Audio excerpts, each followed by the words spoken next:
Assalamualaikum warahmatullahi wabarakatuh. Halo teman-teman semua, saya Uun Uripah. Gimana nih kabarnya? Semoga dalam keadaan baik-baik aja ya.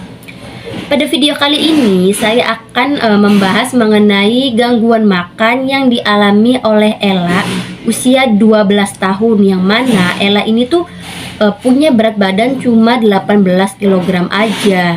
Nah, kemudian si dokter ini mendiagnosis bahwasanya Ella ini mengalami gangguan makan yang sangat ekstrim nih. Nah, kita bakal bahas mengenai apa sih itu gangguan makan, bagaimana cara mendiagnosanya, terus kita juga bakal menganalisis menggunakan 4 teori psikologi. Kita juga akan menganalisa dari masing-masing teori ini apa sih kelebihan dan kelemahannya dalam kasus yang dialami oleh Ella ini. Mari kita langsung aja ke pembahasannya. Oke, jadi ceritanya gini. Kenapa sih Ella ini punya berat badan cuma 18 kg aja di usianya yang 12 tahun?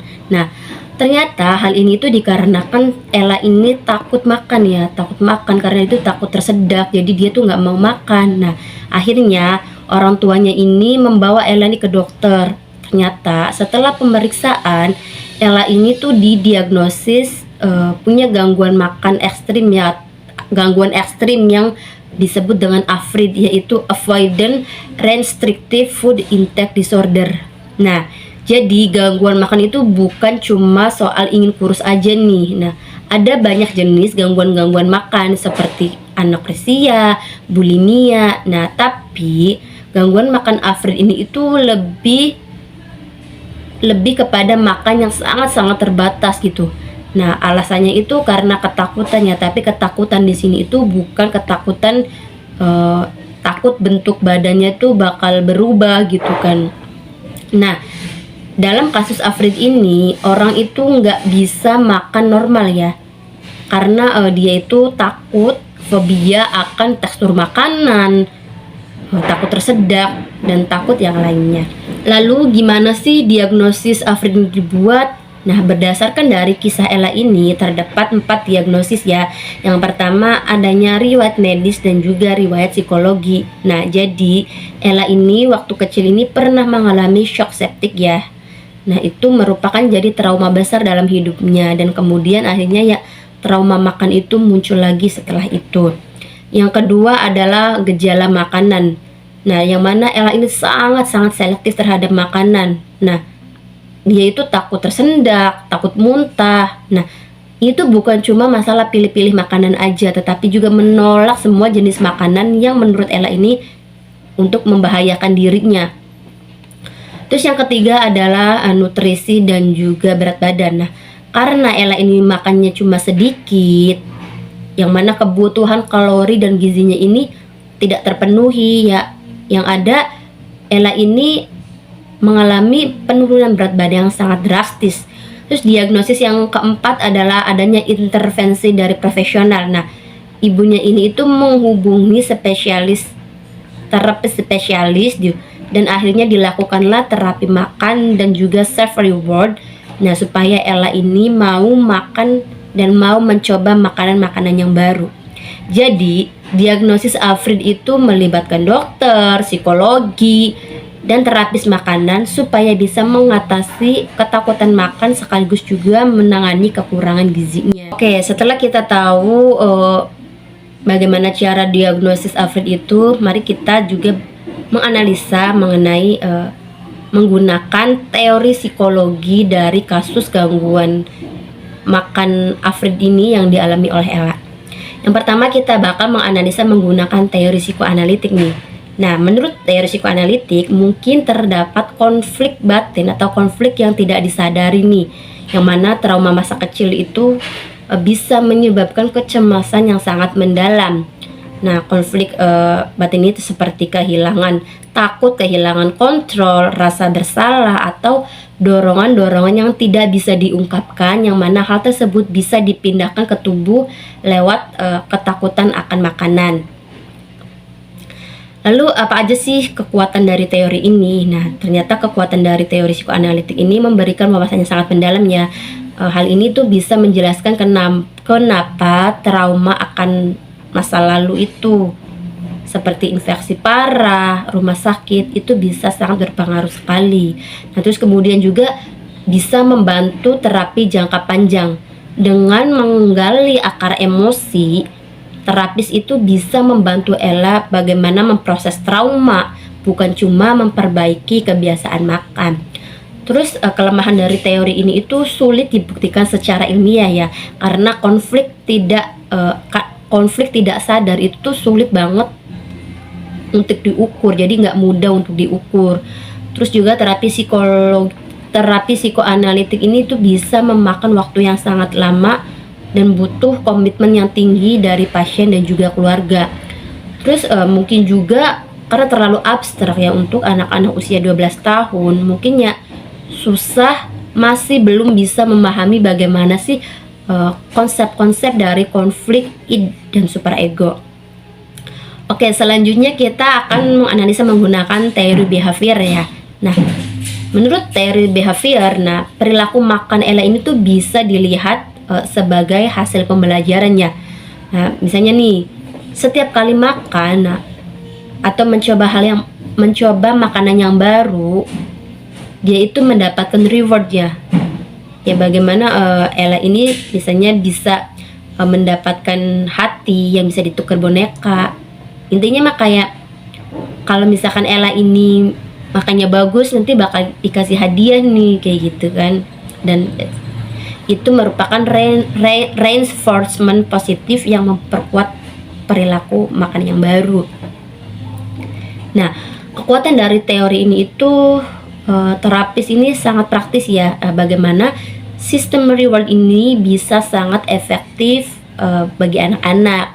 Terus bisa diukur dan juga bisa diobservasi. Nah, terapis ini bisa mencatat seberapa sering sih Ella makan, jenis makanannya, dan bagaimana respon emosionalnya.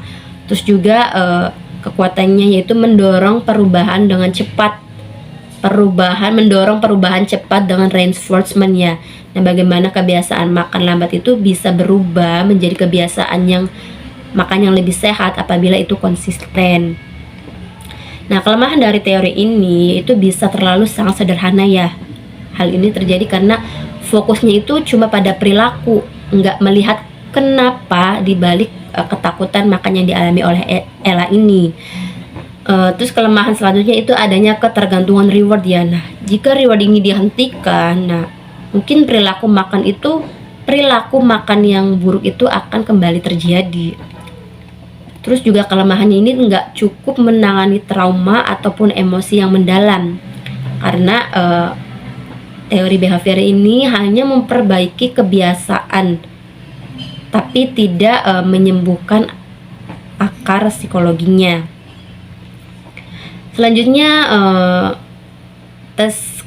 teori kognitif ya. Nah, teori kognitif ini menekankan pada pikirannya. Nah, Ella ini mungkin punya pikiran negatif yang otomatis nih, seperti kalau aku makan, kalau aku tersendak atau mutah, itu sangat menakutkan gitu. Nah, pikiran-pikiran seperti itulah yang akhirnya memperkuat kecemasan Ella gitu ya, dan membuat akhirnya perilaku makan itu terbatas. Kekuatan dari teori ini itu bisa membantu mengubah cara berpikir ya.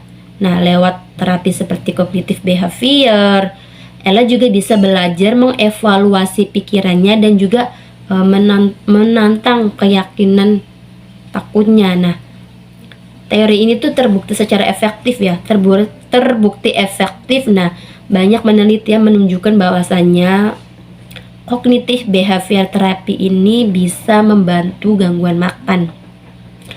Terus juga mengurangi kecemasan. Nah, dengan mengubah cara berpikir, rasa takut itu bisa menghilang atau bisa menyusut, yang akhirnya membuat makan itu menjadi lebih mungkin dan juga bisa lebih normal. Kelemahan dari teori ini adalah butuh keterampilan refleksi. Nah, anak itu harus bisa menyadari dan juga mengevaluasi pikirannya sendiri. Nah, hal ini tuh kan nggak mudah untuk anak kecil ya, jadi kayak ya masih belum bisa bagaimana mereka itu mengevaluasi pikirannya sendiri. Terus juga proses mungkin lambat ya. Proses mungkin lambat mengubah skema berpikir ini butuh waktu dan juga butuh konsistensi. Nah, kalau trauma dalam ini sangat mendalam, hanya berpikir mungkin nggak cukup ya. Nah, kognitif ini mungkin perlu digabung dengan terapi yang lain. Terus selanjutnya teori humanistik. Nah, teori humanistik ini melihat manusia itu sebagai makhluk yang mencari dan mengaktualisasi diri.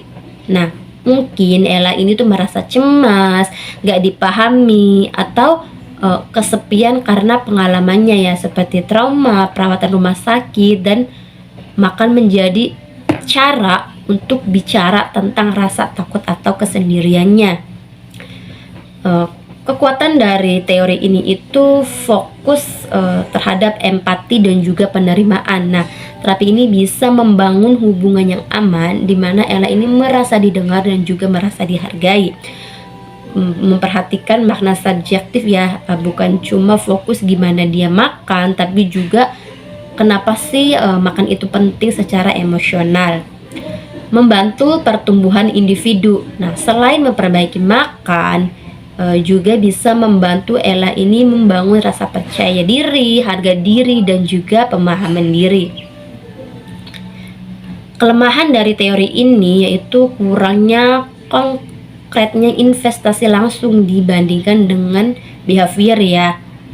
Dibandingkan dengan behavior, kognitif. Nah, humanistik ini mungkin nggak punya alat terapi ya, jadi nggak punya alat terapi yang langsung mengubah seseorang dalam mengubah kebiasaan makannya. Nah, sulit diukur. Nah, karena apa? Keberhasilan itu bisa sangat subjektif banget ya. Yang mana seberapa nyaman atau seberapa dipahami sih perasaan pasien, jadi kayak sulit untuk diukur. Terus juga butuh waktu dan hubungan terapis klien yang sangat kuat. Nah, mungkin bagi beberapa keluarga ini tuh mungkin sulit dibangun ya. Juga untuk sulit dipertahankan harus membutuhkan waktu yang sangat lama. Oke, selanjutnya kita bakal bandingin deh ya dari teori-teori psikologi tersebut. Nah, kalau kita bandingin nih, psikologi analitik ini, teori psikoanalitik ini membantu kita memahami bagaimana akar emosional dan trauma seseorang. Behavior ini memberi kita cara yang sangat praktis melalui reward dan juga penguatan perilaku. Nah, sedangkan kognitif ini memungkinkan kita untuk mengubah cara pikir kita yang tadinya negatif menjadi berpikir yang lebih positif. Sedangkan humanistik ini membawa unsur empati, penerimaan, dan makna personal dalam proses pemulihannya. Nah, dalam kasus Ella ini sebenarnya kombinasi itu bisa sangat powerful ya. Misalnya digunakan CBT yaitu Cognitive Behavior Therapy plus sistem reward plus dukungan empati, dan juga terapi trauma bisa digunakan untuk memulihkan atau menyembuhkan Ella ini dari gangguan makan yang tidak baik. Setelah kita membahas bagaimana sih mendiagnosis seseorang itu terkena gangguan makan afrit, terus kita juga udah menganalisisnya menggunakan teori-teori psikologi, kita juga udah bandingin ya dari teori-teori tersebut. Nah, kesimpulannya gangguan makan seperti afrit ini tuh serius banget ya, apalagi kalau berat badannya itu turun sangat drastis. Nah, tapi cerita ini juga memberi harapan nih, dengan terapi yang tepat, dukungan keluarga, dan pemahaman psikologis. Nah, pemulihan ini akan sangat mungkin terjadi ya.